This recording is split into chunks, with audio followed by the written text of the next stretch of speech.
힘든 가운데 지나지만 그래도 하나님께서 살아계신다 하는 마음 가지고 담대하게 이 어림을 지났으면 좋겠습니다. 한번 다시 복창하겠습니다. 하나님은 살아계십니다. 하나님은 살아계십니다. 하나님은 살아계십니다. 하나님은 살아계십니다. 네, 오늘은 사실 추수 감사절입니다. 캐나다 추수 감사절인데 추수 감사절 메시지를 따로 준비할까 뭐 이런 생각을 하다가 그냥 공부를 하던 걸 그냥 하는 것도 좋겠다. 또 오늘 메시지도 추수 감사절하고 연결을 지으려고 하면 또 조금은 연결을 지을 수 있겠다는 생각이 들어서 그냥 그대로 하기로 했습니다. 올해가 2020년인데 2013년에 유네스코에서 세계 기록유산이라고 하는 것을 등재를 하나를 했습니다. 늘 하는 것이지만 중요한 어떤 문화적인 유산이라든지 자연유산이라든지 이런 것을 이제 등록해가지고 보호를 하는 게 있죠. 그 중에 이제 2013년에 헝가리 아시죠? 헝가리 동부에 헝가리가 갖고 있는 여러 그 많은 것들 중에서 제멜바이스의 발견이다라는 영어 제목으로는 제멜바이스 디스커버리 하는 것인데 그런 기록 자료들을 세계 기록유산으로 등재를 했습니다. 이 제멜바이스는 사람 이름인데요. 이 기록 자료들은 헝가리 태생의 의사 제멜바이스가 1847년부터 1861년까지 그러니까 19세기 중엽이죠. 산욕열이라고 불리는 질병의 원인을 발견한 그 과정과 이를 예방하기 위한 소독법을 기록한 자료들입니다. 이 산욕열이라고 하는 것은 우리 여자들이 그 분만할 때 산도에 여러 가지 상처가 생길 수가 있는데 거기에 감염이 됨으로 인해 가지고 세균 감염이 돼 가지고 열이 나고 상당히 많은 사람이 죽었습니다. 이 산욕열은 19세기 병원에서 그 여자들이 걸리게 되면 죽는 경우가 거의 넷 중에 한 사람 죽을 만큼 엄청난 그 무서운 그런 감염이었는데 왜 이것이 생길까를 몰랐습니다. 몰랐는데 제멜바이스가 원래 헝가리 태생의 의사인데 이분이 오스트리아 빈에 있는 그 종합병원에 가서 근무를 하면서 이 산부인과에서 와가지고 여자들이 아기를 낳다가 감염이 돼가 죽는 숫자가 너무 많아가지고 이걸 어떻게 막아볼 수 없을까? 그때는 세균이라는 개념도 별 없었을 때입니다. 그래가지고 온갖 방법을 하다가 이분이 이 염소가 들어있는 석회수 클로리네이티드 라임 워터를 가지고서 손을 씻어가지고 그게 그 당시로서는 가장 강력한 소독액이었다 그래요. 손을 씻고 그리고 거기다가 의료기구 같은 것을 이게 씻어가지고 자기도 손 씻고 아기를 받아보니까 사망률이 확 떨어지는 겁니다. 그래서 그 제가 기록을 보니까 그렇게 하기 전에는 산욕열에 걸린 여자들의 10%에서 35%가 죽었대요.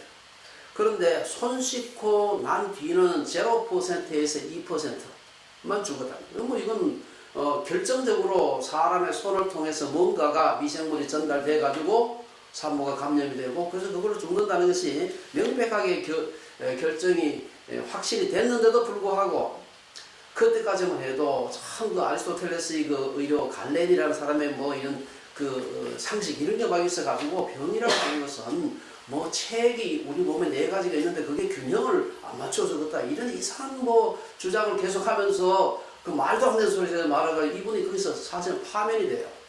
그래가지고 자기 고향 헝가리 돌아가서 또 거기도 또 아기가 낳는 사람이 있으니까 하다 보니까 또 그런 결과가 오는 겁니다. 그래 거기서 또 손 씻어야 된다. 손 씻는 게 어려운 것도 아닌데 또 염소 석회수가 별 비싼 것도 아닌데 사람들이 그 고집이 있는 것이에요. 그래가지고 기어코 손을 안 씻고 하다가 또 많은 사람들이 죽었습니다. 물론 지금은 이제는 그 뒤로 또 이게 밝혀져가지고 이제는 다 손을 씻고 깨끗하게 소독하고 합니다만은 그 제멜바이스라는 사람이 그걸 발견하고 사람들을 설득시키기까지 그 기가 막힌 그 눈물겨운 그 투쟁의 기록을 유네스코에서 세계 기록유산으로 지정을 한 겁니다. 정말 아주 중요한 우리 과학사에서 아주 유명한 사건이에요. 저는 사실 그 사건을 제가 옛날에 우리 대학원에서 공부할 때 과학사 공부할 때 제가 배웠던 내용 중에 하나인데 다시 제가 찾아봤어요. 제가 이 기록을 보면서 자료들을 읽어보면서 남자들은 언제 죽습니까? 주로 군대 가서 죽고 일하다가 산재로 죽고 이러잖아요. 근데 여자들은 가장 많이 죽는 게 사실은 애기 낳다가 죽는 거예요. 요즘은 안 그렇지만 지금부터 한 100몇십 년 전만 해도 애기 낳다가 여자들이 굉장히 많이 죽는 겁니다. 그 생각해보면서 야 이러한 여자들의 고통 많이 안 돼. 남자들은 또 다른 일로 고통을 당하고 죽기도 하지만 이 사람 사회에 있는 이 고통 뭐 죽음보다 더 큰 고통이 어디 있겠어요. 이 고통이 어디서 왔을까 하면서 오늘 이 본문을 다시 생각을 해본 겁니다. 우리 지난 시간에 이어가지고 우리 지난 시간 13절까지 생각을 했는데 13절까지는 내가 왜 먹었느냐 하나님께서 아담부터 시작해서 하와에게 뱀에게 추궁하는 장면이 나오고 이제 오늘부터는 이제 다 검사가 논고를 했으면은 그 다음에 이제 판사가 판결을 내려 하나님께서 판결을 내려 받들어보고는 뱀한테 처벌을 하는 것입니다. 하나님께서 야 네가 뱀에게는 변명할 그 변호를 할 그런 기회를 주지 않아요. 그런 건 바로 선고를 하시는 것이죠. 무슨 선고를 합니까? 네가 어찌하여 이렇게 하였느냐? 뱀이 나를 깨물어 내가 먹었나이다 하니까 네가 이렇게 하였으니 오늘 본문에 보면 네가 모든 가축과 들의 모든 짐승들보다 더욱 저주를 받아 배로 다니고 살아있는 동안 흙을 먹을지니라. 여기서 한번 생각해 보세요. 뱀이 흙을 먹습니까? 안 먹습니까? 안 먹죠. 뱀은 개구리 잡아먹고 뭐 다른 거 잡아먹지 안 먹어요. 그래서 사람들이 이걸 가지고 봐라 성경이 엉터리다 그렇게 얘기하는 사람도 있긴 있어요. 했지만 이것은 우리가 중근동의 문화적 표현이라는 사실을 생각해야 됩니다. 이건 절대로 생물학적 표현이 아니다 하는 것을 알아야 됩니다. 우리가 성경을 해석하는 첫 번째 원리는 성경에서 성경을 가지고 다른 성경을 해석하는 것이 성경에서의 첫 번째 원리예요. 흙을 먹는다는 것이 무슨 뜻인가? 여기 성경에 몇 군데 나오는데 중요한 의미가 있어요. 이사야서 49장에 보면은 49장 23절에 보면은 왕들은 내 양부가 되며 왕비들은 내 유모가 될 것이며 그들이 얼굴을 땅에 대고 네게 절하고 내 발에 티끌을 핥을 것이니 내 발에 티끌을 핥겠다. 우리 발에 이거 먼지가 다니면 문제가 묻잖아. 그럼 그거를 입으로 핥겠다 이 말이에요. 그러면서 네가 나를 여호와인 줄을 알리라. 나를 바라는 자는 수치를 당하지 아니하리라. 이렇게 보면은 얼굴을 땅에 대고 내게 절하고 내 발에 티끌을 핥을 것이니라 하는 것은 고대 세계에서 정복자가 피정복자에게 요구하는 의식이에요. 비슷한 말씀이 미가서 7장에도 있습니다. 거기도 비슷하게 뱀처럼 티끌을 핥으며 그런 표현이 나와요. 여러분 혹시 우리나라에서 삼전도의 굴욕이라고 하는 혹시 아세요 혹시? 예, 유명한 사건입니다. 1637년 지금부터 한 400년 전에 제가 날짜를 보니 1월 30일이에요. 인조가 이 청나라 태종한테서 항복하기 위해 가지고 흉복을 입고 이 남색으로 있는 제수가 입는 비슷한 옷이 있어요. 그걸 입고 지금 현재 우리 송파구에 가면 전 가보진 않았어요. 그 석촌호수 근처랍니다. 그 삼전동이 지금 있대요. 저 가보진 않았는데 거기가 삼전도였답니다.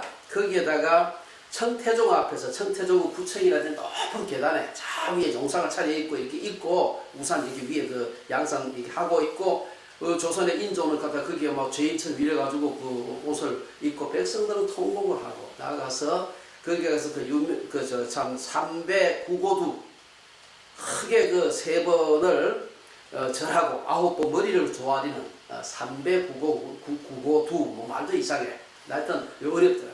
그러면서 거기서 절을 하고 정말 잘못했다. 이렇게 참 우리 역사상 청나라는 만주족이 만든 그런 나라입니다. 우리가 그동안 늘 오랑캐라고 했던 그 나라 임금 앞에 가가지고 우리나라 인조가 가서 머리를 조아리며 참 치욕스러운 그런 일을 한 것을 항복의식을 한 것을 우리가 알고 있습니다. 이 비슷한 개념이에요. 과거에 정복자가 피정복자한테 와서 옛날 사람들 다 신도 안 씻고 그러니까 발이 얼마나 더럽겠어요? 내 발에 먼지를 핥아라. 흙을 먹으라는 그 얘기예요. 이거는 완전한 패배자의 모습. 이게 고대 세계에서 일상화된 그런 정복자와 피정복자가 한 일종의 전쟁한 후의 일종의 의식이다. 이렇게 보시면 될 것 같아요. 그래서 우리가 그런 차원에서 우리가 너를 철저하게 패배하게 만들 것이다. 너는 흙을 먹을 것이다. 우리가 그렇게 이해하는 것이 맞다는 생각이 듭니다. 15절에 보면 첫 번째는 발에 땅이 흙을 먹으라는 것과 두 번째는 내가 너로 여자와 원수가 되게 하고 내 후손 또 여자의 후손과 원수가 되게 하리니 여자의 후손은 내 머리를 상하게 할 것이요 너는 그의 발꿈치를 상하게 할 것이니라. 뭐 여기 이제 우리가 흔히 말하는 여기서 소위 그 기독론적인 해석을 하죠. 여기서 여자의 후손이 누구냐? 예수 그리스도다. 우리가 그렇게 해석을 합니다. 그래서 하와와 그의 후손이 사탄과 이게 생물학적 뱀이라 생각하지 마세요. 사탄과 원수가 되게 하겠다는 것은 뱀에 대한 가장 큰 그러한 저주다. 그리고 그것은 또한 우리 인간에게는 구원으로 의미한다. 보시면 될 것 같아요. 자, 그 다음 우리가 16절을 보면 이제 뱀에 대한 하나님의 처벌은 선고는 끝났고 하와에 대한 처벌이 나옵니다. 16절에 보면은 하나님께서 임신하는 고통과 남편의 다스림 이것을 하와에 대한 벌로서 내리게 됩니다. 우리가 여기서 생각해 봐야 될 것은 한 두 가지 해석의 가능성을 생각해 봐야 되는데요. 아담과 하와가 타락 전에는 아마 타락 후보다 훨씬 더 신체적으로 건강했을 것이다. 그래서 여자가 아기를 낳을 때 훨씬 쉽게 낳았는데 타락하고 난 뒤에 여자가 몸이 약해져 가지고 아기를 낳을 때 그렇게 고통을 겪는다. 뭐 이런 그 해석을 하나 해볼 수가 있고요. 두 번째 해석은 제가 두 번째 해석은 저는 좀 더 맞지 않다 생각을 하는데 아기를 낳는 정도는 똑같은데 타락 후에는 아기를 낳는 것의 그 의미가 변했을 것이다 라고 생각해 보는 것입니다. 타락 전에도 아기를 낳는 것은 굉장히 고통스러운 일이긴 하지만 하나님께 순종하는 기쁨의 마음을 가지고 아이를 낳았는데 타락 후에는 하나님께 기쁨으로 순종하는 고통과 수고가 아니라 마지못해서 견딜 수 없는 그냥 고통만 있는 그것으로 변하지 않았을까, 그런 고역이 되었을 거라는 것입니다. 하나님이 우리에게 내리신 이런 하와에게 내리신 벌을 생각하면서 제가 이것을 조금 철학적인 용어입니다만 소외라는 말로 이렇게 한번 바꾸어 표현해 보았습니다. 소외라는 게 뭐냐면 기본적으로 내가 통제할 수 있다가 통제력을 상실하는 것을 말해요. 소외라고 하는 것은 어떤 의식이나 이념, 이 사진에 나오는 뜻입니다. 의식이나 이념이 본래 자기가 의도한 것과는 다른 혹은 그 반대의 적대적이고 해로운 외부 세력에게 통제력이 넘어가는 걸 봐. 내 마음대로 내가 통제하고 있었는데 통제가 안 돼. 오히려 나에게 도로 대적하고 나에게 덤벼들고 나를 괴롭히고 이런 걸 말합니다. 그래서 우리 현대 문명에서 인간의 소외다 그러면은 현대 문명은 사람이 만들었잖아요. 근데 그 문명이 도리어 사람을 괴롭히고 사람을 왕따를 시키고 하는 그런 것을 현대 문명의 소외다 뭐 그런 말을 하는 것입니다. 그런 차원에서 우리가 하와에게 내렸던 처벌을 좀 살펴볼 필요가 있습니다. 그래서 뱀을 저주한 후에 하나님은 여자를 향해서 첫째는 임신하는 고통을 주셨다. 임신하는 고통은 사실은 아기 배는 과정의 고통만이 아니라 임신하고 있는 동안에 고통, 낳을 때 고통, 또 나중에 어릴 때 양육하는 고통까지 다 포함한다. 이렇게 보시면 될 것 같습니다. 원래 여자는 아이를 낳고 양육하면서 물론 남자도 양육하지만 기쁨을 느끼도록 창조되었지만 타락으로 인해서 이것이 고통이 되었다는 것입니다. 16절에서 하나님은 여자에게 임신하는 고통을 크게 더하리니 타락하기 전에는 해상의 고통이 없었거나 적었는데 타락 후에 그렇게 더해졌을까? 뭐 그건 확실하게 잘 모르겠습니다만 분명한 것은 타락하기 전에도 어느 정도의 해산의 고통은 있었다고 생각이 듭니다. 이 생물학을 조금 공부를 잠깐 해볼 필요가 있는데요. 포유동물 중에서 왜 사람에게만 해산의 고통이 유난히 큰 것일까? 이런 다른 유인원들은 해산의 고통이 크지 않습니다. 사람만 그래요. 왜냐하면 아이의 머리가 엄마의 그 골반 입구보다도 커요. 그게 유일한 유인은 사람입니다. 다른 건 다 그 골반 입구보다도 아이 그 새끼 머리가 작아서 쉽게 나와요. 근데 사람만 더 커가지고 골반이 열리지 않으면 애기가 나올 수가 없어요. 그러다 보니까 아기를 낳을 때 그 벌어지는 과정에서 엄청난 고통을 겪게 되는 것입니다. 그럼 사람도 좀 크게 만들어 놓지. 그렇게 생각하면 사람은요, 직립을 하기 때문에 크게 만들어 놓으면 조상을 하게 돼요. 그래서 애가 엄마 뱃속에서 자랄 수, 엄마 맨날 누워 있어야 돼. 10개월 동안. 이것도 안 되는 것이지. 어쨌든 뭐 이런 생물학적 해석은 막 여러분 은혜 가나도 안 될 겁니다만은 막 그렇다 하는 걸 알고 계시면 좋을 것 같고요. 타락하기 전에는 여자가 임신, 출산, 양육하는 것이 엄청난 기쁨이었지만 타락으로 인해서 엄청난 고통과 아픔이 수반되게 되었다. 일종의 소외죠. 어디 아이를 낳을 때만 고통스럽습니까? 아이를 양육하면서 엄마가, 특별히 부모가 겪는 고통은 어떻습니까? 여러분, 우리 노래 중에서 어머님의 노래는 있어도 아버님의 노래는 없습니다. 그건 뭐 아버지도 고생은 하지만 엄마가 1차적으로 배고 낳고 어릴 때 양육할 때 많은 수고를 하는 것입니다. 그 목사님 설교를 들어보니까 생전 기도, 새벽 기도 안 나오다가, 메아리 기도 안 나오다가 언제 나옵니까? 애가 속썩이면 나오는데, 애가 속썩이면. 아이가 속썩이면 나온다. 두 번째 하나님께서 하와에게 줬던 그런 또 벌이 뭡니까? 남편과의 갈등입니다. 16절 하반절에 보면은 하와에게 너는 남편을 원하고 남편은 너를 다스릴 것이니라. 여기서 원한다는 말은 단순한 어떤 그 순수한 사모의 정이 아니라 지배하려는 욕구를 말한다. 동일한 단어가 어디 나옵니까? 창세기 4장 7절에 보면은 범죄한 가인에게 하나님이 죄가 너를 원하나 너는 죄를 다스릴지니라. 이게 똑같은 말을 원하나 똑같은 말을 사용하고 있습니다. 지배한다는 말이죠. 사랑하고 소중히 여기는 관계가 지배하고 다스리는 관계로 변한 것입니다. 여자는 남자를 지배하려고 하지만 하나님 말씀은 남자가 여자를 다스릴 것이다. 그럼 둘 다 다스리려고 하면 어떻게 됩니까? 갈등이 생기게 되는 것이고, 이 남자와 여자의 갈등은 에덴전에서 출발해서 언제까지 갑니까? 주님 오실 때까지. 그 욕을 갖다가 종말로 먼저 갈등이다. 어떤 분은 그렇게 부르더라고요. 만약 여자가 결혼해서 아이를 낳고 기르는 기쁨, 남자를 사랑하고 사랑받는 기쁨을 누리고 있다면, 우리 성도들이 그런 기쁨을 누리고 있다면 여러분이 타락하기 전에 하나님께서 주셨던 그 기쁨을, 축복을 누리고 있는 것입니다.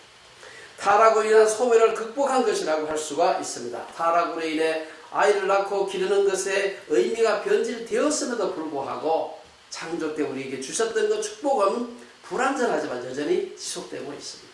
우리 성도들이 그 기쁨을 누리는 경우가 많이 있죠. 아이를 기르면서 고통스럽지만 얼마나 더 기쁠 때가 많이 있습니까? 지난 1년 동안 저희 딸과 며느리가 아기를 둘 다 딸을 낳았는데 아이를 기르면서 그 기뻐하는 걸 보니까 그래, 저 기쁨이 원래 에덴에서 주셨던 기쁨인데 하는 생각을 제가 했습니다.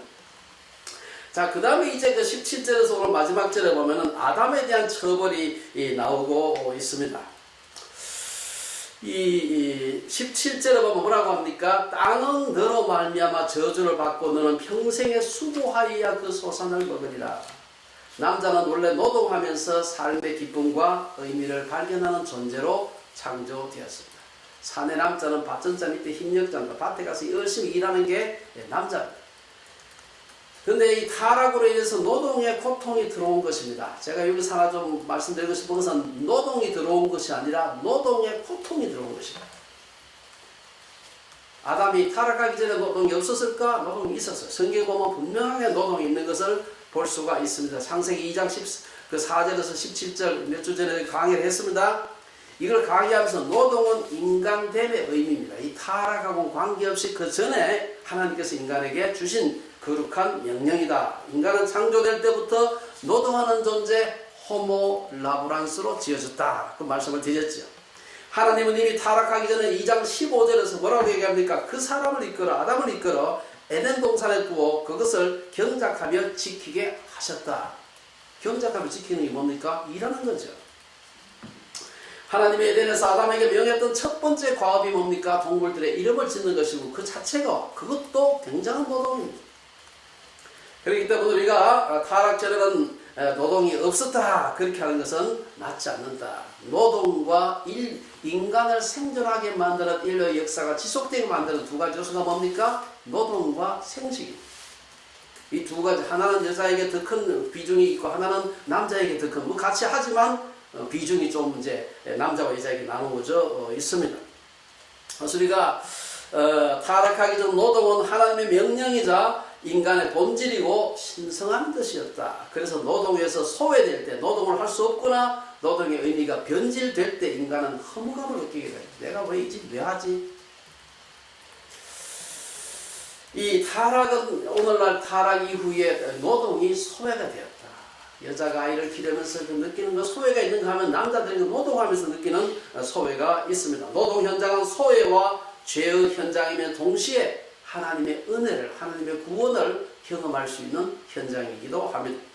남자는 그곳에서 하나님을 만나고 기도합니다. 여자가 애 때문에 교회를 새벽기도 나온다 그랬죠. 남자는 실직하거나 파산할 때 되면은 암만 그냥 건달이 그 교인도 새벽기도 나옵니다. 그래서 남자는 노동 현장에 문제가 생기면 기도하게 돼요. 암만 교만한 사람도 뭐 견디지 못하는 것이죠. 타락으로 인해 인간은 노동 현장에서 노동의 소외를 경험하게 되었습니다. 무엇이 노동의 소외를 가져왔을까? 어떤 사람은 4차 산업시대에 들어서가지고 일자리가 전부 다 기계한테 AI한테 뺏겨서 그렇다. 그것은 일부 부분적인 설명은 될 수 있지만 원천적으로 인간의 타락이 노동의 소외를 가져왔다. 이렇게 보는 것이 맞습니다. 오늘날 저임금, 과로, 비정규직 문제도 노동 소외의 한 예라고 할 수가 있습니다. 노동 소외가 왜 일어났습니까? 첫째, 하나님과의 관계가 깨어진 때문이고, 둘째, 인간과 자연의 관계가 깨어지고, 세 번째, 사람과 사람의 관계가 깨어졌기 때문에 노동 소외가 일어난 것입니다.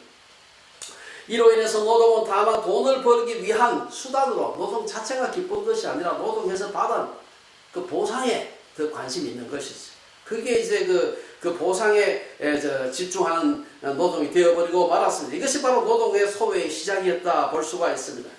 타락 이후에 인간은 노동을 통해 하나님이 주신 기쁨을 느끼기보다도 아픔과 고통, 삶의 회의와 절망을 느끼게 되었습니다. 고대 노예 경제에서는 주인과 노예의 관계가 성립되면서 노예에게 고통의 노동의 소외가 일어나게 되었습니다. 노예가 주인 시키는 대로 일하면서 기쁨으로 일하는 사람 거의 없죠. 오늘날은 또 누굽니까? 임금 노동자가 이 사주와 사용자와 노동자 사이에 참 노동의 기쁨보다는 그냥 노동으로 해서 어떻게든 살아야 되기 때문에 노동의 대가로 주어지는 이 경제적인 보상에 집중해서 하다 보니까 노동의 소외가 일어나게 된 것입니다. 성경에서 노동의 소외를 가장 잘 표현한 사람이 누굽니까? 바로 솔로몬입니다. 솔로몬은 그런 전도서 2장 23절에서 일평생에 근심하며 수고하는 것이 슬픔뿐이라 그의 마음이 밤에도 쉬지 못하나니 이것도 헛되도다. 여러분 퇴근하고 집에 가면 일 안 합니까?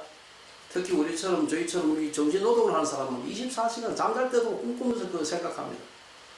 계속해서 밤새도록 일을 하는 것이에요. 사람들은. 그럼 우리가 어떻게 이 노동의 소외를 극복할 수 있을까? 어떻게 하면 우리가 하나님의 거룩한 명령이자 기쁨으로 노동을 할 수 있을까? 저는 여기에서 가장 핵심적인 요소가 탐욕이라고 생각합니다. 탐욕을 부리는 것입니다. 자신에게 주신 하나님의 소명을 발견하고 그를 통해서 자신의 탐욕이 아니라 하나님과 이웃을 섬기는 데 포커스를 맞추는 것이에요. 우리가 자녀들의 재능과 적성을 따라 진로를 정해야 한다. 우리가 말은 잘하죠. 근데 실제로 대학 갈 때 되면 다 돈 잘 버는데 가기를 다 원하는 것이 부모들의 마음입니다. 그렇게 해야 사실은 자녀들이 건강하게 자라서 기쁘고 행복하게 일하면서 인생을 살 수가 있는데 원리는 아는데 아이들 진학할 때 잘 그러지 못해요. 자신의 적성에도 맞지 않는 일을 단지 사회적인 인식이 좋아서 혹 그 일을 하면 돈을 많이 벌 수 있기 때문에 그 일을 해야 한다면 그 일은 고통이 되고 그 일은 소외가 되는 것입니다. 일 자체가 기쁨과 보람이 되지 못하고 이를 통해 얻는 부산물 즉 수입이나 다른 사람들의 어떤 인정이나 명예가 기쁨이 된다면 노동의 소외는 불가피한 것이다. 노동의 소외가 일어나면 인간은 노동을 통해 고통과 허무만 느끼고 기쁨을 느끼지 못합니다. 그래서 어떤 말이 나옵니까? 월요병, 영어로 Monday Blues, 월요일날 블루스 치라는 말이 아니라 월요일 때만 우울해지는 이 도살장 같은데 또 가야 되는구나 하고 출근을 하는 것이지. 많은 사람들이 일 자체를 즐거워하기보다도 주말을 위해 휴가를 위해 고통을 참으면서 월급날을 위해서 일하는 것입니다.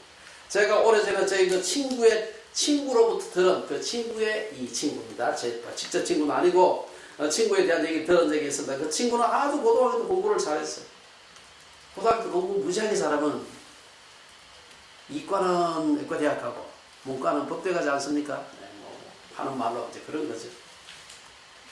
근데 이 친구는 공부를 굉장히 잘했는데 공부도 잘하면서 그림을 너무 좋아했어.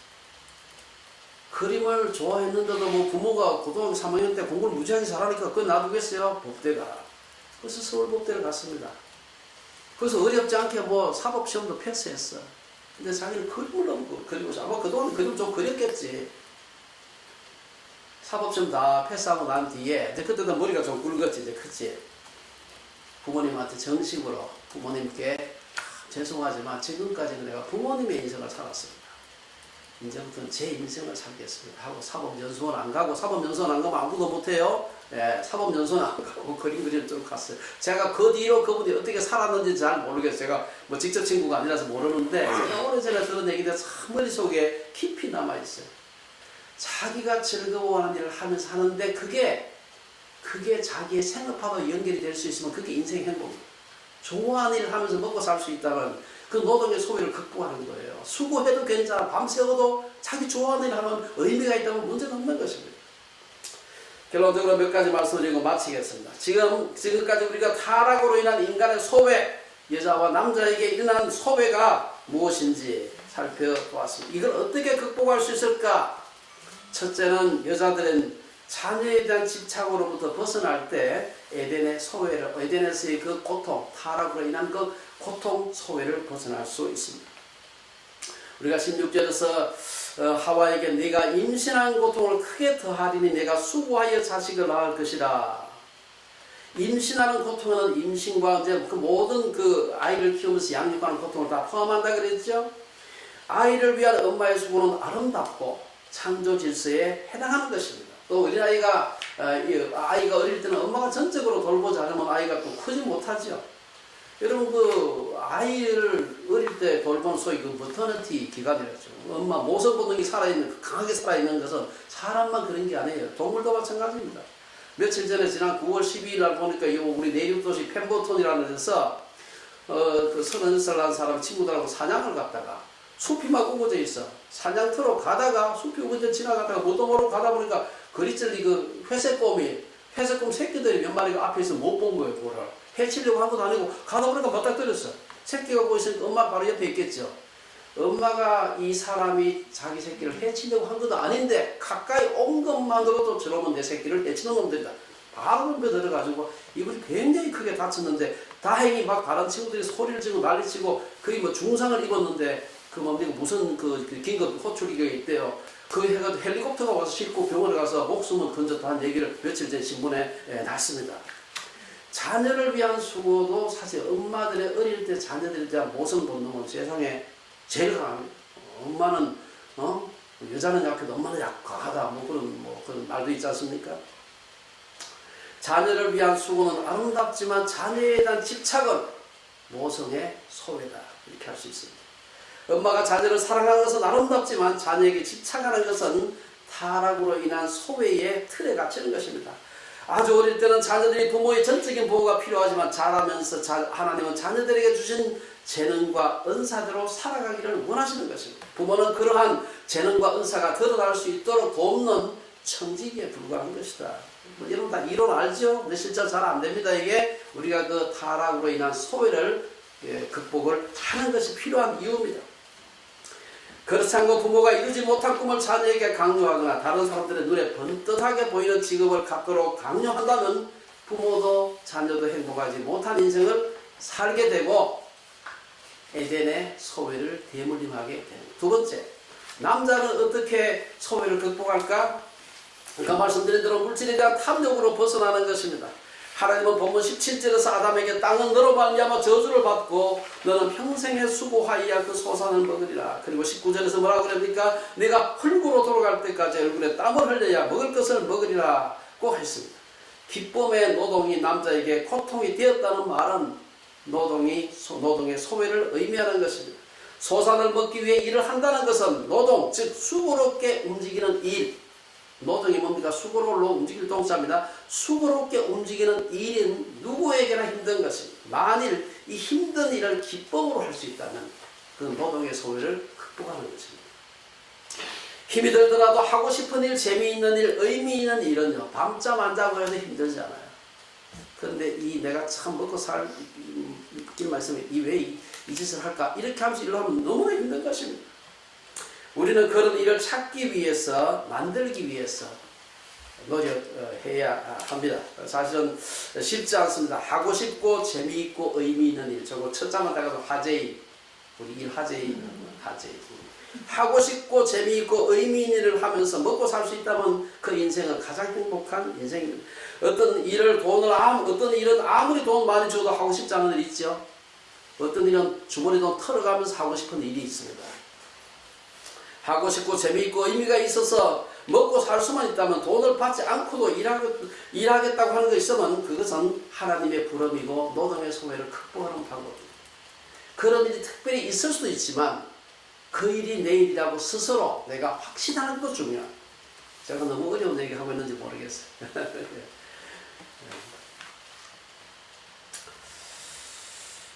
일은 싫지만 수입이 많아서 일을 하고 있다면 노동의 소외가 일어난 것이라고 할 수 있습니다. 그는 일을 하면서도 퇴근, 휴가, 은퇴만을 기다리게 될 것이고 이런 사람은 실업자보다 나을지 모르지만 에덴에서 시작된 노동의 소외를 극복할 수 없습니다. 그렇다면 어떤 일이 하고 싶고 재미있고 의미 있는 일일까? 그런 일은 궁극적으로 하나님을 경외하는 일인데 하나님은 눈에 보이지 않죠. 눈에 보이는 가장 확실한 하나님은 누굽니까? 우리 주변에 있는 이웃들. 무슨 일이든 나쁜 일이 아니라면 다른 사람을 섬기며 사랑하는 마음으로 하는 일이 의미가 있고 재미가 있습니다. 남을 돕는 일은 의미가 있고 재미있습니다. 시간이 없어서 잘 못하지만 전자제품을 팔고 수리하는 사람은 그 일로 돈을 버는 것보다 그 일을 통해서 돈도 받지만 이웃이 편리하고 행복하게 사는 것을 보는 것을 기뻐할 때 노동의 소외를 벗어날 수 있습니다. 다른 사람을 복되게 하는 삶을 살려면 자기가 생계를 유지할 수 있습니다. 내가 생계를 유지 못하면 다른 사람에게 선한 일 못하잖아요. 섬기기 위해서 내가 돈이 필요하고 내가 사는 것입니다. 이 뒤집어서 생각해. 내가 살아야 다른 사람 섬긴다. 그보다 그 사람 섬기기 위해서 내가 사는 게 필요하다. 돈을 버는 것이 1차적인 목적이 아니라 사랑하고 섬기는 것이 1차적인 목적이 될 때 우리는 노동의 소외를 극복할 수 있습니다. 사도 바울은 고린도서 11장 27절에서 또 수고하며 애쓰고 여러 번 자지 못하고 줄이며 목마르고 여러 번 굶고 춥고 헐벗어노라 라고 얘기해요. 이 정말 고통이죠. 이런 고통스러운 인생을 살면서도 그는 감사와 찬송 가운데 인생을 살았습니다. 이런 빌립보서 같은 거 그 고통 가운데 있으면서 빌립보서 쓰지 않았습니다. 우리는 바울과 같이 우리를 부르시는 하나님의 부름에 합당하게 살아감으로 에덴의 소외를 극복할 수 있는 것입니다. 성경에서 마지막으로 노동의 소외를 극복하는 것을 가장 잘 표현한 사람은 뭐냐? 솔로몬입니다. 제가 아까는 그 노동이 얼마나 힘든가 소외를 가장 잘 나타내는 말도 솔로몬이 했다고 했어요. 전도서 2장 23절인데 요거는 소외를 극복한 거는 2장 23절 갖고 나면 3장 22절이거든요. 요 3장 22절에 그 말이 딱 나와요. 이거 우연의 일치 같아요. 그러므로 사람이 자기 일에 즐거워하는 것보다 더 나은 것이 없음을 보았나니 이는 그것이 그의 몫이기 때문이라. 참 얼마나 짧은 막 고지지만 자기 일에 즐거워하는 것보다 더 나은 것이 없어. 하는 일이 즐거워. 그러다 보니 수입도 생기고 살아가요. 얼마나 행복합니까? 피곤하고 긴장된 삶 가운데서도 가정에서나 일터에서 또 학교에서 자기 일에 즐거워하는 창조의 복을 누리면서 타락으로 인한 소외를 극복하는 우리 주빌리의 식구들 되시기를 주의 이름으로 축원합니다. 기도하겠습니다.